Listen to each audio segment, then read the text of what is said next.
Welcome to spectrum guys. Spectrum में आपका स्वागत है। आज के इस वीडियो में चर्चा करने वाले हैं स्पेशल जीके जीएस का एमसीक्यूज। उसमें करंट अफेयर मिक्स होगा, यानी करंट अफेयर और ट्रेडिशनल जो जीके जीएस क्वेश्चन होगा उन सारे चीज़ों की हम चर्चा करने वाले हैं। काफ़ी इंपॉर्टेंट और क्वेश्चन होने वाला है, एमसीक्यूज होने वाला है, तो वीडियो के अंत तक जरूर बने रहिएगा। ये जो वीडियो है एक प्रैक्टिस सेट या मॉडल सेट की तरह होगा, जो कि बिहार सिविल कोर्ट या बिहार हाई कोर्ट के लिए काफ़ी इंपॉर्टेंट है। इसके अलावा अगर आप अदर एग्जाम में बैठ रहे हैं, जैसे कि एसएससी के एग्जाम में बैठने वाले हैं आप, या बीएसएफ का एग्जाम होने वाला है, अभी सीआरपीएफ हेड कांस्टेबल का एग्जाम होने वाला है, उसमें अगर आप बैठने वाले हैं, इसके अलावा एमपीपीसीएस का जो अभी एग्जाम होने वाला है उसमें अगर बैठना है, तो उन सारे एग्जाम के लिए काफ़ी इंपॉर्टेंट होने वाला है। तो आपको वीडियो के आखिरी पॉइंट तक बने रहना है। साथ ही आपको करना क्या है कि चैनल को सब्सक्राइब करना है, साथ ही वीडियो को लाइक करना है, शेयर करना है, कमेंट करना है। आई होप कि ये चीज़ें बोलने की हमें जरूरत नहीं है, आप खुद रखेंगे ये कर लोगे। तो चलिए हम वीडियो को शुरू करते हैं। सबसे पहले हम पहला क्वेश्चन देखते हैं। अर्थशास्त्र के संबंध में एसएलआर का फुल फॉर्म क्या होता है, यही पूछ रहा है कि what is the full form of SLR, इसमें आपको बताना है। ऑप्शन ए है stock liquidity ratio, option B है stabilization liquidity ratio, option C है स्टेट लिक्विडिटी रेशियो, और ऑप्शन डी है स्टैच्यूरिटी लिक्विडिटी रेशियो। देखिए किसी भी क्वेश्चन का अगर आपको आंसर पता है तो आपको करना क्या है, कमेंट सेक्शन में जाना है, जो भी क्वेश्चन का आंसर होगा आपको कमेंट कर देना है। आपको चेक कर लेना है कि आपका आंसर सही है या गलत है। तो इसका जो राइट आंसर है वो ऑप्शन डी है, यानी कि ऑप्शन डी जो इसका राइट आंसर होगा। देखिए हर एक एमसीक्यूज में मेरा जितना भी एमसीक्यूज आप चैनल पर देखेंगे, उस हर एक एमसीक्यूज के वीडियो में आपके लिए एक सरप्राइजिंग चीज़ उसमें होता है, और वो होता है की फैक्ट। क्या होता है? और वो होता है की फैक्ट। की फैक्ट का फ़ायदा ये है, की फैक्ट रखने का मेरा उद्देश्य ये है कि आप मान लीजिए हमने इसमें चर्चा किया एसएलआर को लेकर के, लेकिन एग्जाम में कोई और ऐसा शब्द पूछ दे जो अर्थशास्त्र से रिलेटेड हो और उसका फुल फॉर्म पूछ दे, या कोई अदर पॉइंट इससे इर्द गिर्द मिलता जुलता ही पूछ दे, तो उस टाइम में आप आंसर नहीं कर पाएंगे। लेकिन की फैक्ट में जब मैं उसकी चर्चा कर दूंगा तो आप आसानी से वहाँ बना सकते हैं। देखिए वो करना क्या है कि जितने भी मैं की फैक्ट बताऊंगा उसको आपको नोटबुक में नोट कर लेना है। तो चलिए हम इसका की फैक्ट देखते हैं। देखिए एसएलआर का काम क्या है, तो एसएलआर से होता यह है कि जितने भी अर्थशास्त्र में धन का संचरण होता है उसको अच्छे तरीके से कंट्रोल करने के लिए या नियंत्रित करने के लिए एसएलआर का उपयोग किया जाता है। इसके अलावा कुछ और पॉइंट देखते हैं जो इकोनॉमिक्स में वर्ड है, उसका हम फुल फॉर्म देखते हैं, ताकि आगामी एग्जाम में अगर पूछता है तो आप आसानी से उसको सोल्व कर दीजिएगा। तो सीआरआर का होता है कैश रिजर्व रेशियो, आईएफएससी का होता है, इसका कहाँ पे यूज करते हैं, जब आप बैंक में ट्रांजेक्शन करते हैं या बैंक अकाउंट नंबर किसी को देखते हैं ट्रांसफर करने के लिए, आप क्या यूज करते हैं, आईएफएससी कोड यूज करते हैं, तो उसका फुल फॉर्म आता है Indian financial system code. NEFT और आरटीजीएस, जब आप बैंक में ट्रांजेक्शन करते हैं, किसी अपने अकाउंट से दूसरे अकाउंट में भेजते हैं, तो वहाँ पे आपको मिलता होगा नेफ्ट और आरटीजीएस। तो नेफ्ट का फुल फॉर्म होता है नेशनल इलेक्ट्रॉनिक फंड ट्रांसफर, वही आरटीजीएस का होता है real time gross settlement. GDP की बात करें तो आई होप तो ये तो आपको पता ही होगा कि ग्रॉस डोमेस्टिक प्रोडक्ट होता है। एमएनपी की बात करें तो मिनिमम नीड प्रोग्राम। देखिए एमएनपी का फुल फॉर्म तो आपको याद रखना ही है। साथ ही एक और चीज़ याद रखिएगा कि एमएनपी को पहली बार इंट्रोड्यूस किया गया था 5th ईयर प्लान में। कौन सा प्लान में? 5th ईयर प्लान में। और 5th ईयर प्लान को हिंदी में बोलते हैं पंचवर्षीय योजना। जब इसको आप नाम सुनिएगा तो ये योजना जो सरकार द्वारा चलाया गया था ये 5 वर्ष के लिए चला गया था, यानी कि एक प्रथम पंचवर्षीय योजना 5 साल के लिए होता था, फिर दूसरे टेन्योर के लिए द्वितीय पंचवर्षीय योजना चलाया गया। तो इसी पंचवर्षीय योजना में एमएनपी को इंट्रोड्यूस किया गया था, और जिसमें इंट्रोड्यूस किया गया था वो था आपका प्रथम पंचवर्षीय योजना, और इसका टाइम पीरियड था 1974 से 1978 तक। तो ध्यान रहेगा एमएनपी का फुल फॉर्म होता है मिनिमम नीड्स प्रोग्राम, और इसे इंट्रोड्यूस किया गया था first year of 5th 5 year plan in 1974 to 1978। CRR का फुल फॉर्म होता है कैश रिजर्व रेशियो, वही अगर एलआरआर का बात करें तो लीगल रिजर्व रिक्वायरमेंट होता है। फिर आगे हम बढ़ते हैं। नेक्स्ट क्वेश्चन है निम्नलिखित में से कौन सा राष्ट्रीय उद्यान भारत में नहीं है? ऑप्शन ए है अंशी राष्ट्रीय उद्यान, ऑप्शन बी है संदूर राष्ट्रीय उद्यान, ऑप्शन सी है दांचीगम राष्ट्रीय उद्यान, और ऑप्शन डी है बालपक्रम राष्ट्रीय उद्यान। तो इसका जो राइट आंसर है वो है आपका ऑप्शन बी संदूर राष्ट्रीय उद्यान। अब क्या करते हैं, इसका हम की फैक्ट देखते हैं। की फैक्ट में देखते हैं कि इससे रिलेटेड हमें क्या क्या जानकारियाँ उपलब्ध हो रही है। तो देखिए संदूर राष्ट्रीय उद्यान ये भारत में नहीं है। भारत में नहीं है तो ये पाकिस्तान में स्थित है, और पाकिस्तान में किस क्षेत्र में, तो जो खैबर दर रहा था ना उस क्षेत्र में ये संदूर राष्ट्रीय उद्यान है। वर्तमान में बात करें तो अगस्त 2021 तक का डाटा की बात करें तो भारत में 106 राष्ट्रीय उद्यान है, जिसमें से अंशी राष्ट्रीय उद्यान की बात करें तो आपका कर्नाटक में पड़ता है। दाचीग्राम राष्ट्रीय उद्यान की बात करें तो आपका जम्मू कश्मीर पड़ता है। वही अगर बालपक्रम की राष्ट्रीय उद्यान की बात करें तो ये मेघालय में पड़ता है। इसके अलावा कुछ हम स्टेट देखते हैं, कौन कौन से स्टेट में कौन कौन से इंपॉर्टेंट राष्ट्रीय उद्यान है, और जो एग्जाम पॉइंट ऑफ व्यू से भी देखिए हम जो भी चर्चा करेंगे सिर्फ और सिर्फ एग्जाम पॉइंट ऑफ व्यू से। हर एक स्टेट में एक से ज़्यादा भी हो सकते हैं, लेकिन जो एग्जाम पॉइंट ऑफ व्यू से इंपॉर्टेंट होगा उसकी हम चर्चा करेंगे और स्टेट वाइज देखते हैं। जैसे अगर हम राजस्थान की बात करें तो राजस्थान में आपका केवला देवी राष्ट्रीय उद्यान है, दर्रा राष्ट्रीय उद्यान है, mount Abu wild life sanctuary है। मध्य प्रदेश यानी एमपी की बात करें, देखिए इस बार जो भी एमपीपीसीएस का एग्जाम देने वाले देने वाले होंगे वो इनके लिए काफ़ी इंपॉर्टेंट होने वाला। पूरा ये आप क्या करिएगा, अपने नोटबुक में नोट कर लीजिएगा। तो मध्य प्रदेश में कौन कौन सा है? कान्हा राष्ट्रीय पार्क है, पेंच राष्ट्रीय पार्क है, पन्ना राष्ट्रीय पार्क है, वही सतपुरा राष्ट्रीय पार्क है। ये जितने भी MP PCS वाले हैं उनके लिए पूरा इंपॉर्टेंट होने वाला है। खास करके ये लाइन जो MP में जितने राष्ट्रीय उद्यान है वो तो इंपॉर्टेंट है ही, इसके अलावा ये सभी आपके लिए इंपॉर्टेंट होने वाला है, नोट कर लीजिएगा। उत्तर प्रदेश की बात करें तो दुधवा राष्ट्रीय उद्यान, इसके अलावा चंद्रप्रभा वन्यजीव विहार है। झारखंड की बात करें तो बेतला राष्ट्रीय पार्क है, हजारीबाग राष्ट्रीय पार्क है, धीमा राष्ट्रीय पार्क है। वही अगर बिहार की बात करें तो वाल्मीकि नेशनल पार्क है। इसके अलावा विक्रमशिला गंगटिक डॉल्फिन सेंचुरी है, कंवर लेक वर्ल्ड सेंचुरी है। तो आई होप कि ये सारी चीज़ आपको समझ में आया होगा, आप कंफ्यूज नहीं होइएगा। फिर अगले क्वेश्चन पर हम बढ़ते हैं। भारतीय राष्ट्रीय कांग्रेस INC के 1938 ईस्वी में हुए हरिपुरा अधिवेशन की अध्यक्षता किसने की थी? ऑप्शन ए है सुभाष चंद्र बोस, ऑप्शन बी है महात्मा गांधी, ऑप्शन सी है जवाहरलाल नेहरू और ऑप्शन डी है सरोजिनी नायडू। तो इसका जो राइट आंसर है ऑप्शन ए है। अब की फैक्ट को देखते हैं। देखिए 1938 में नेताजी सुभाष चंद्र बोस ने अध्यक्षता किया था कांग्रेस के हरिपुरा अधिवेशन का, और ये हरिपुरा पड़ता है गुजरात में। और कांग्रेस का क्रमवार अगर कोई पूछ देता है तो ये 92 अधिवेशन था। सुभाष चंद्र बोस ने 1939 में किसको हराया था? पट्टाभी सीताराम मैया को हराया था, और ये अधिवेशन था त्रिपुरी कांग्रेस अधिवेशन, और इसके अध्यक्ष निर्वाचित हुए थे। लेकिन कांग्रेस कार्यकारिणी के निरंतर विरोध के कारण नेताजी ने क्या किया? त्यागपत्र दे दिया। देखिए हमेशा नेताजी, या मैं ये कहूँ कि कांग्रेस में गरम दल, कौन सा दल? एक था गरम दल और दूसरा था नरम दल। गरम दल और नरम दल को लेकर के काफी विरोध चल रहा था। जो उदारपंथी थे, नरम दल की विचारधारा के थे, वो चाहते थे कि अहिंसा के जरिए हम आंदोलन प्राप्त करें। जो कि गरम दल वाले थे, खास करके जो क्रांतिकारी थे, वो चाहते थे कि हिंसा और हिंसा किसी भी तरीके से हमको आज़ादी लेना है। और इसी वैचारिक मतभेद को लेकर के कांग्रेस में इनका विरोध हुआ, और इसके कारण से नेताजी ने क्या किया? त्रिपुरी कांग्रेस अधिवेशन से अपना त्यागपत्र दे दिया था। बाद में उन्होंने एक पार्टी बनाई थी, उस पार्टी का नाम था फॉरवर्ड ब्लॉक। इसके अलावा कांग्रेस के कुछ और अधिवेशन देखते हैं, उसकी इंपॉर्टेंट घटना देखते हैं कि कौन कौन सा इंपॉर्टेंट है जो एग्जाम पॉइंट ऑफ व्यू से आ सकते हैं एग्जाम में। जैसे हम बात करें 1906 में ये कलकत्ता अधिवेशन हुआ था, जिसकी अध्यक्षता किया था दादा भाई नौरोजी ने। और इसका जो इस टाइम जो सरप्रमुख इसमें कार्य हुआ था वो यह था, स्वराज शब्द का प्रथम बार प्रयोग हुआ था। स्वराज का अर्थ होता है खुद का शासन, स्व का राज। 1907 में सूरत अधिवेशन हुआ था, जिसकी अध्यक्षता रास बिहारी बोस ने किया था, और इसमें कांग्रेस जो था गरम दल और नरम दल में विभाजित हो गया था। 1917 की बात करें तो कलकत्ता अधिवेशन, इसकी अध्यक्षता एनी बेसेंट ने किया था, और यह प्रथम महिला अध्यक्ष थी। देखिए ध्यान रखिएगा, एग्जाम में कई बार ये पूछा है कि कांग्रेस की अध्यक्षता करने वाली प्रथम महिला अध्यक्ष कौन थी? वो थी एनी बेसेंट। कब किया था? 1917 में। और कहां पे किया था? तो कलकत्ता अधिवेशन में। 1924 में बेलगांव अधिवेशन में, जिसकी अध्यक्षता महात्मा गांधी ने किया था। एकमात्र ऐसा अधिवेशन है जिसकी अध्यक्षता गांधी जी ने किया है। 1925 की बात करें तो कानपुर, और इसकी अध्यक्षता जो है सरोजिनी नायडू ने की थी, और ये प्रथम भारतीय महिला थी जो कांग्रेस की अध्यक्ष बनी थी। ध्यान रखिएगा, जब प्रथम महिला अध्यक्ष पूछे तो वह हो कि आपकी एनी बेसेंट, लेकिन जब पूछेगा प्रथम भारतीय सब लगा देगा, और पूछेगा कि प्रथम भारतीय महिला अध्यक्ष कौन थी, तो आपका सरोजिनी नायडू हो जाएगी। 1929 ईस्वी की बात करें तो लाहौर में हुआ था, और इसका अध्यक्षता नेहरू ने किया था, और इसमें पूर्ण स्वराज का प्रस्ताव पारित किया गया था। फिर आगे बढ़ते हैं। नेक्स्ट क्वेश्चन है, सर टॉमरस मुनरो किस भू राजस्व बंदोबस्त व्यवस्था से संबंधित है? ऑप्शन ए अस्थायी बंदोबस्त, ऑप्शन बी महलवारी बंदोबस्त, ऑप्शन सी रैयतवाड़ी बंदोबस्त, और ऑप्शन डी उपर्युक्त में से कोई नहीं। तो इसका जो राइट आंसर है ऑप्शन सी है। फिर हम इसका की फैक्ट देखते हैं। देखिए अंग्रेजों की बात करें तो मुख्य रूप से उन्होंने 3 लैंड टेन्योर सिस्टम को लागू किया था, यानी 3 भूधृति सिस्टम यहाँ पे लागू किया था। पहला था आपका रैयतवाड़ी बंदोबस्त व्यवस्था, दूसरा था अस्थायी बंदोबस्त व्यवस्था, और तीसरा था महलवाड़ी बंदोबस्त व्यवस्था। ये मुख्य रूप से 3 थे। इसके अलावा छोटे छोटे क्षेत्रों में और कई भी लागू किए गए थे, लेकिन वो सफल नहीं हुआ। मोटे तौर पर अगर पूरे भारत की बात करें डिवीजन करके, तो ये 3 इंपॉर्टेंट है जो कि आपको याद रखने होंगे एग्जाम पॉइंट ऑफ व्यू से। तो रैयतवाड़ी बंदोबस्त व्यवस्था की बात करते हैं तो इसे लागू किया था मद्रास के तत्कालीन गवर्नर सर टॉमस मुनरो ने, जो 1820 से 1827 तक गवर्नर के पद पर रहा था। इस व्यवस्था को 1820 में कहां पे लागू किया गया था? तो मद्रास में, बंबई में और असम के कुछ भागों में। देखिए ये लाइन जो है काफी इंपॉर्टेंट है। इसमें इंपॉर्टेंट कौन कौन सा लगता है कि इसे लागू किसने किया, ये कहां किस भाग में लागू हुआ या कहां लागू किया गया? तो ये लागू किया गया था मद्रास, बंबई और असम के कुछ भाग में। लागू किसने किया था? तो सर टॉमस मुनरो ने लागू किया था। और भू राजस्व की इस व्यवस्था में सरकार ने रैयतों अर्थात किसानों से सीधा बंदोबस्त लिया। देखिए पहले होता क्या था कि सरकार जो है, ब्रिटिश गवर्नमेंट जो है जमींदार नियुक्त करती थी या नीलामी कर देती थी उसके प्लॉट को, इस खेती को, और वो किसानों को पट्टों पर देते थे। फिर वो बिचौलिया जो होते थे, जमींदार जो होते थे, वो किसानों से टैक्स लेते थे, और फिर जमींदार जो है टैक्स ब्रिटिश गवर्नमेंट को देते थे। लेकिन रैयतवाड़ी बंदोबस्त व्यवस्था ने क्या किया? इसमें सीधा रैयतों से यानी किसानों से, यानी किसान जो है डायरेक्ट टैक्स देने लगा ब्रिटिश गवर्नमेंट को। वे सीधे या व्यक्तिगत रूप से स्वयं सरकार को लगाना था करने के लिए उत्तरदायी है, जो अभी हमने समझाया।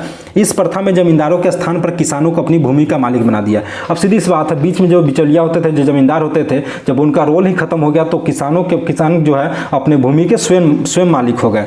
अब आगे हम बात करते हैं स्थायी बंदोबस्त व्यवस्था की, तो इसे और कुछ नामों से जानते हैं, जैसे जमींदारी व्यवस्था, इस्तेमारी व्यवस्था या मालगुजारी व्यवस्था। अगर ये सारे नाम मिल जाए तो समझ जाइए कि वो किसकी चर्चा कर रहा है, अस्थायी बंदोबस्त व्यवस्था की चर्चा कर रहा है। सर्वप्रथम इसको लागू किया गया था बंगाल में। कहाँ पे लागू किया गया था? बंगाल में लागू किया गया था। और बंगाल के अलावा इस व्यवस्था को बिहार, उड़ीसा, उत्तर प्रदेश, बंबई तथा कर्नाटक के उत्तरी भागों में लागू किया गया था।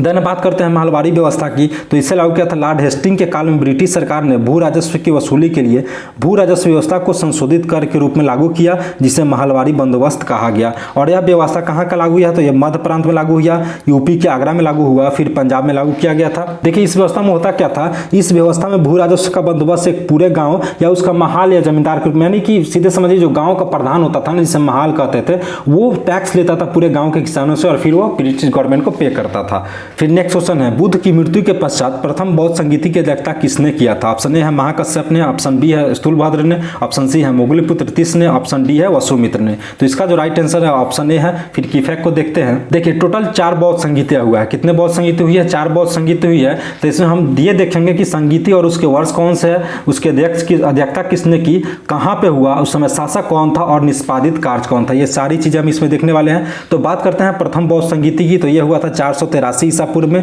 जिसकी अध्यक्षता किसने किया था? महाकश्यप ने किया था। और यह हुआ था राजगीर में सप्तपर्णी गुफा पे। इस समय शासक था अजातशत्रु और इसमें निष्पादित कार्य जो है वो 2 पिटक, सूत पिटक और विनय पिटक। ध्यान रखिएगा बौद्ध धर्म में 3 पिटक है, सूत पिटक, विनय पिटक और अभिधम पिटक। लेकिन इसमें सूत पिटक और विनय पिटक को संकलित किया गया था। सूत पिटक को संकलित किया गया था आनंद द्वारा और विनय पिटक को संकलित किया गया था उपाली के द्वारा। और सूत पिटक में जो चर्चा मिलता है ना, वो भगवान बुद्ध के उपदेशों का मिलता है, जबकि विनय पिटक की बात करें तो उसमें बौद्ध भिक्षुओं के नियमों की चर्चा की गई है। ध्यान रखिएगा दोनों इंपॉर्टेंट है, सूत पिटक और विनय पिटक। इसमें जो हमने बताया भी कि सूत पिटक में भगवान बुद्ध के उपदेश है, इसे आप अलग पॉइंट से नोट कर लेंगे। फिर लिखेंगे विनय पिटक में बौद्ध भिक्षुओं के नियमों की चर्चा की गई है। फिर द्वितीय बौद्ध संगीति देखते हैं, यह हुआ था 383 ईसा पूर्व में और इसका अध्यक्ष था सभाकामिनी या सर्वकामी, या दोनों में से कोई एक नाम आपको लेगा तो कंफ्यूज नहीं होना है। और यह हुआ था वैशाली में चुलबग में और इस समय शासक था कालाशोक। और इसमें हुआ कि बौद्ध धर्म जो है 2 संप्रदाय में बट गया, जिसका पहला था एक थेरवाद और दूसरा महासंघी। बौद्ध धर्म कितने संप्रदाय में बटा? 2 संप्रदाय में, थेरवाद और महासंघी। तृतीय बौद्ध संगीति की बात करें तो इसका अध्यक्ष किया था मोगलीपुत्र तीस ने और ये हुआ था पाटलिपुत्र अशोक ग्राम में और इसमें शासक था सम्राट अशोक। इस समय हुआ क्या कि तीसरे पिटक, अभी हमने बताया कि 3 पिटक था, सूत पिटक, विनय पिटक, जिसका संकलन प्रथम बौद्ध संगीति के समय हुआ था, किसके द्वारा? क्रमशः आनंद और उपाली के द्वारा। और तृतीय बौद्ध संगीति में तीसरे पिटक अभिधम पिटक या अभिधम्ब पिटक की रचना की गई। चतुर्थ बौद्ध संगीति की बात करें तो यह हुआ था प्रथम शताब्दी ईसा पूर्व में और इसके अध्यक्ष थे वसुमित्र और इसका जो उपाध्यक्ष था वो अश्वघोष था। यह हुआ था कुंडलवन कश्मीर में और इसमें शासक था कनिष्क और इसमें हुआ यह था त्रिपिटकों को संस्कृत में अनुवादित किया गया था। फिर अगला क्वेश्चन देखते हैं। नेक्स्ट क्वेश्चन है, भारतीय ध्वज के डिजाइन का श्रेय इनमें से किसे दिया जाता है? ऑप्शन ए है पिंगली वेंकैया, ऑप्शन बी है लाला हंसराज, ऑप्शन सी है बाल गंगाधर तिलक, ऑप्शन डी है महात्मा गांधी। तो इसका जो राइट आंसर है ऑप्शन ए है। की फैक्ट को देखते हैं। देखिए भारतीय ध्वज के डिजाइन किसने किया था? पिंगली वेंकैया ने किया था और इसके लिए एक झंडा समिति का गठन किया गया था, जिसकी अध्यक्षता किसने किया था? जेपी कृपलानी ने किया था। और राजेंद्र प्रसाद की अध्यक्षता में भी एक समिति बनाया गया था जिसका नाम था तदर्थ समिति और ये झंडा को लेकर कहीं बनाया गया था। भारतीय झंडा या तिरंगा की बात करें तो संविधान सभा ने इसे कब एक्सेप्ट किया? तो इसे एक्सेप्ट किया था 22 जुलाई 1947 में। ये लाइन काफी इंपॉर्टेंट है और पहला लाइन जो हमने बताया कि इसका डिजाइन किसने किया था और झंडा समिति का अध्यक्ष, ये तीनों पॉइंट काफी इंपॉर्टेंट है किसी भी एग्जाम के लिए। और देखिए 2002 में न्यायालय ने एक काफी इंपॉर्टेंट डिसीजन दिया था झंडा को लेकर के नवीन जिंदलवाद में और इसमें इसने कहा था कि सार्वजनिक स्थलों के साथ साथ निजी स्थानों पर भी कुछ शर्तों के साथ झंडा फहराने की अनुमति दे दी गई। यानी कि इससे पहले 2002 में जो जजमेंट आया था उससे पहले आप निजी स्थान पर यानी अपने घर पे या ऐसा कोई निजी प्लेस पे आप झंडा नहीं फहरा सकते थे। लेकिन 2002 में जो न्यायालय ने जो जजमेंट दिया उसमें ये बोला कि निजी स्थान पर भी झंडा कुछ शर्तों के साथ फहरा सकते हैं। फिर अगले तरफ क्वेश्चन की तरफ मूव करते हैं। नेक्स्ट क्वेश्चन है, पंचायतों के निर्वाचन में चुनाव लड़ने के लिए उम्मीदवार की न्यूनतम आयु कितनी होनी चाहिए? ऑप्शन ए है 21 वर्ष, ऑप्शन बी है 18 वर्ष, ऑप्शन सी है 25 वर्ष, ऑप्शन डी है 30 वर्ष। इसका जो राइट आंसर है ऑप्शन ए है हैं 21 वर्ष। अब क्या करते हैं, की फैक्ट देखते हैं। देखिए, किसी भी पंचायत में अगर आप चुनाव लड़ना चाहते हैं तो उसके लिए आपका न्यूनतम जो उम्र होना चाहिए वो 21 वर्ष होना चाहिए। लोकसभा सदस्य की न्यूनतम आयु जो है 25 वर्ष है और राज्यसभा के लिए 30 वर्ष रखी गई है। वही अगर राष्ट्रपति पद के लिए बात करें तो उनके लिए 35 वर्ष रखी गई है। देखिए, ये जितने जो डेट है ना वो आपको याद रखना है। तो लोकसभा के लिए कितना रखा गया, अभी हमने बताया लोकसभा के लिए 25 वर्ष, ये मैं न्यूनतम की बात कर रहा हूँ। अगर वही बात किया जाए राज्यसभा के लिए तो राज्यसभा के लिए रखा गया है 30 वर्ष और प्रेसिडेंट के लिए बात किया जाए तो प्रेसिडेंट के लिए 35 वर्ष रखा गया है। और ध्यान रखिएगा, वाइस प्रेसिडेंट के लिए भी 35 वर्ष ही रखा गया है। ये जो एज देख रहे हैं ना, न्यूनतम एज, ये कई सारे एग्जाम में बहुत बार पूछा जाता है, इसलिए इसे आप स्पेशली लिख लीजिएगा। ये जो लाइन है काफ़ी हाईलाइटेड है, इसे आप नोट कर लीजिएगा। भारतीय संविधान के अनुच्छेद 243 में ग्राम पंचायत और नगर पालिका का समावेश किया गया है। यानी ग्राम पंचायत और नगर पालिका से रिलेटेड जो प्रावधान है उसमें जो चर्चा की गई वो किस आर्टिकल में संविधान की गई है, तो अनुच्छेद 243 में किया गया है। ध्यान रखिएगा, एग्जाम में ये भी एग्जाम के लिए काफी इंपॉर्टेंट है, कई बार एग्जाम में पूछा है। वही अगर बात करें 73वें संशोधन को लेकर के जो 1992 में किया गया, इसमें ग्राम पंचायत का प्रावधान किया गया, जबकि 74वें संशोधन 1992 में इसमें प्रावधान किया गया था नगर पालिका को लेकर के। भारत में ग्राम पंचायत का प्रारंभ जो है नागौर, ये कहाँ पे पड़ता है, राजस्थान में पड़ता है, 2 अक्टूबर 1959 से हुआ। और जिसका उदाहरण किसने किया था, प्रधानमंत्री यानी तत्कालीन प्रधानमंत्री पंडित जवाहरलाल नेहरू ने किया था। यानी एग्जाम में के लिए काफी इंपॉर्टेंट है। एग्जाम में ये पूछ देता है कि ग्राम पंचायत का प्रारंभ किस स्टेट में हुआ था या किस जिला में हुआ था, तो ध्यान रखिएगा स्टेट कौन सा है, राजस्थान है, और जिला कौन सा है, नागौर। और कब हुआ था, 2 अक्टूबर 1959 को। और किसने उद्घाटन किया था, तो उस समय के तत्कालीन प्रधानमंत्री पंडित जवाहरलाल नेहरू ने किया था। इसके लिए एक समिति गठन किया गया था जिसका नाम था बलवंत राय मेहता समिति तथा अशोक मेहता समिति का गठन किया गया था पंचायती राज को लेकर के। बलवंत राय मेहता समिति ने इसके लिए त्रिस्तरीय फार्मूला और द्विस्तरीय फार्मूला प्रस्तुत किया था। और पंचायत का जो कार्यकाल है वो 5 वर्षों के लिए है। द नेक्स्ट क्वेश्चन है, संसद में भारत के राष्ट्रपति पर महाभियोग की प्रक्रिया है, एक न्यायिक प्रक्रिया है, बी एक अर्धन्यायिक प्रक्रिया है, ऑप्शन सी वैधानिक प्रक्रिया है, ऑप्शन डी जो है अर्ध वैधानिक प्रक्रिया है। तो इसका जो राइट आंसर है वो है आपका अर्धन्यायिक प्रक्रिया है, यानी ऑप्शन बी जो है राइट आंसर है इसका। आपकी फैक्ट को देखते हैं। देखिए, संसद में जो राष्ट्रपति पर महाभियोग यानी कि इम्पीचमेंट जो लगाया जाता है ना, वो एक अर्धन्यायिक प्रक्रिया है। और इम्पीचमेंट यानी महाभियोग की चर्चा अनुच्छेद 61 में किया गया है। तो ध्यान रखिएगा, अनुच्छेद 61 में किसकी चर्चा की गई है, महाभियोग के किया गया है। जब राष्ट्रपति संविधान की मर्यादा का हनन करते हैं तो उस स्थिति में संसद के दोनों सदनों में किसी भी सदन में इस पर प्रस्ताव लगाया जा सकता है। यानी ऐसा नहीं है कि सरकार को मन किया महाभियोग लगाएंगे तब वो राष्ट्रपति पर ला देगा, ऐसा नहीं है। राष्ट्रपति जब संविधान के मर्यादा का हनन करेंगे तब जाकर के दोनों सदनों में से किसी एक सदन में यह प्रस्ताव यानी महाभियोग या इम्पीचमेंट लाया जा सकता है। एक सदन अपनी सदस्य संख्या का 1/4 सदस्यों से लिखित रूप में पीठासीन अधिकारी को देगा। यानी ये जब आपको इम्पीचमेंट लाना है तो उसमें आपको कितना सदस्य चाहिए, यानी कि 1/4 सदस्य जो होंगे उसका सहमति चाहिए, देन आप ये प्रस्ताव ला सकते हैं। अब तक भारत में किसी भी राष्ट्रपति के विरुद्ध महाभियोग प्रस्ताव नहीं लगाया, यानी किसी भी प्रेसिडेंट के अगेंस्ट जो है महाभियोग प्रस्ताव यानी इम्पीचमेंट नहीं आया है। एकमात्र सर्वोच्च न्यायालय के मुख्य न्यायाधीश है मोहम्मद हिदायतुल्लाह खान ने कार्यवाहक राष्ट्रपति के रूप में कार्य किया। ध्यान रखिएगा, कार्यवाहक राष्ट्रपति के रूप में अगर एग्जाम में आपसे कोई पूछता है तो वैसे सर्वोच्च न्यायालय के मुख्य न्यायाधीश का नाम बताइए जिन्होंने कार्यवाहक राष्ट्रपति के रूप में कार्य किया है, तो आपका आंसर होगा मोहम्मद हिदायतुल्लाह खान। एकमात्र राष्ट्रपति नीलम संजीवा रेड्डी जी हैं जो लोकसभा अध्यक्ष भी बने हैं। यानी लोकसभा अध्यक्ष बनने वाले और राष्ट्रपति बनने वाले वो कौन है, एकमात्र ऐसे राष्ट्रपति हैं जिनका नाम है नीलम संजीव रेड्डी। चूना क्लोरीन के साथ अभिक्रिया करके क्या बनाता है, option A baking powder, option B plaster of Paris, option C bleaching powder, option D जो है धोवन सोडा है। तो इसका जो राइट आंसर है वो है आपका ऑप्शन सी। आपकी फैक्ट को देखते हैं। देखिए, चूना क्लोरीन के साथ अभिक्रिया करके क्या बनाएगा, ब्लीचिंग पाउडर बनाएगा। और ब्लीचिंग पाउडर का अनुसूत्र होता है CaOCl2 होता है। ब्लीचिंग पाउडर का प्रयोग जो है कहाँ पे करते हैं, कीटनाशक के रूप में करते हैं। कागज एवं कपड़ों के विरंजक में, रासायनिक उद्योगों में उपचायक के रूप में क्लोरोफॉर्म के उत्पादन के लिए करते हैं। यानी कि इससे किसका उत्पादन किया जाता है, क्लोरोफॉर्म का उत्पादन किया जाता है। तो अगर बात करें प्लास्टर ऑफ पेरिस का प्रयोग कहाँ पे करते हैं, तो मूर्ति बनाने में करते हैं, शल्य चिकित्सा में पट्टी बांधने के लिए करते हैं, जो उसका बैंडेज वगैरह देखते हैं हाथ जो टूट जाता है वो प्लास्टर ऑफ पेरिस का ही होता है। छतों एवं दीवारों को चिकना बनाने इत्यादि में किया जाता है। खाने का सोडा का अनुसूत्र होता है NaHCO3 होता है। धोवन सोडा का अनुसूत्र की बात करें तो Na2CO3 10H2O होता है। नेक्स्ट क्वेश्चन देखते हैं, इनमें से कौन सा पुरुषों में पाया जाता है। ऑप्शन ए है 2x गुणसूत्र, ऑप्शन बी है x गुणसूत्र, ऑप्शन सी है XX गुणसूत्र, ऑप्शन डी है Y गुणसूत्र। इसका जो राइट आंसर है ऑप्शन डी है। फिर इसके की फैक्ट को देखते हैं। देखिए, Y गुणसूत्र यानी क्रोमोसोम जो है ना वो पुरुषों में पाया जाता है। मनुष्य में गुणसूत्रों की कुल संख्या कितनी होती है, 46 होती है। टोटल संख्या क्रोमोसोम की कितनी होती है, 46 होती है। प्रत्येक संतान को समजात गुणसूत्र यानी होमोलोजियस क्रोमोसोम की प्रत्येक जोड़ी का एक गुणसूत्र अंडाणु यानी अंडाणु जिसको इंग्लिश में बोलते हैं ओवम, के द्वारा माता मदर से तथा दूसरा शुक्राणु यानी स्पर्म जो है पिता से प्राप्त होता है। तो किसी भी संतान में जब आप बात करते हैं तो एक गुणसूत्र जो है अंडाणु यानी ओवम से किससे मिलेगा, माता से मिलेगा, ठीक है, और दूसरा जो है स्पर्म मिलेगा पिता से। निषेचन यानी फर्टिलाइजेशन के समय जो है यदि अंडाणु यानी ओवम जो है एक्स गुणसूत्र वाले शुक्राणु स्पर्म से मिलता है, यानी कि मान लीजिए ओवम से जो है एक्स गुणसूत्र मिलता है और शुक्राणु से, और ये जाकर के अगर शुक्राणु से मिलता है तो युग्मज जो है यानी जाइगोट जो है 23वीं जोड़ी की डबल एक्स होगी और इससे बनने वाली संतान कौन सी हो जाएगी, लड़की हो जाएगी। यानी जब डबल एक्स होगा, क्या होगा, जब डबल एक्स होगा तो ये गर्ल्स हो जाएगा यानी लड़की हो जाएगा। इसके विपरीत अगर बात करें कि ओवम से अगर वाई गुणसूत्र वाले शुक्राणु स्पर्म से फर्टिलाइज होती है ये, तो युग्मज क्या होगा, XY हो जाएगा, और जब XY होगा यानी कि जब XY होगा तो क्या हो जाएगा, ये बॉय हो जाएगा। अतः पुरुष का गुणसूत्र संतान में लिंग निर्धारण के लिए उत्तरदायी होता है। यानी देखिए ये स्पर्म से जाकर के अगर देखिए फीमेल से अगर अंडाणु से जो ओवम से है ना, अगर एक्स गुणसूत्र मिलता है और वो जाकर के स्पर्म से मिलता है और फर्टिलाइजेशन करता है तो क्या होगा, वो गर्ल हो जाएगा यानी कि डबल एक्स हो जाएगा।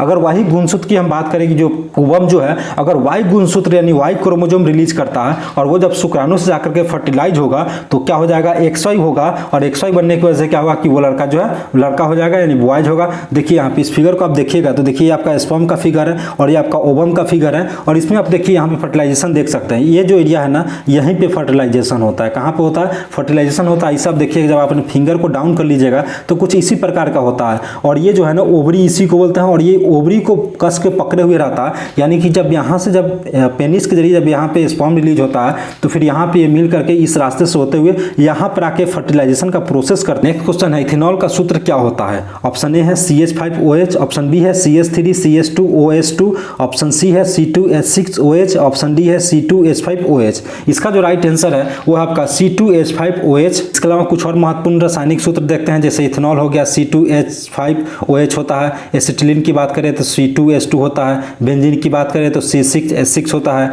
डिकेन की बात करें तो C10H22 होगा, प्रोपीन की बात करें तो C3H6 हो जाएगा, हेप्टेन की बात करें तो C7H16 हो जाएगा। ये भी इंपॉर्टेंट है। अगर वीडियो अच्छा लगा हो तो प्लीज़ लाइक कीजिएगा, शेयर कीजिएगा, कमेंट कीजिएगा। Thank you for watching. मिलते हैं नेक्स्ट वीडियो में नेक्स्ट टॉपिक के साथ।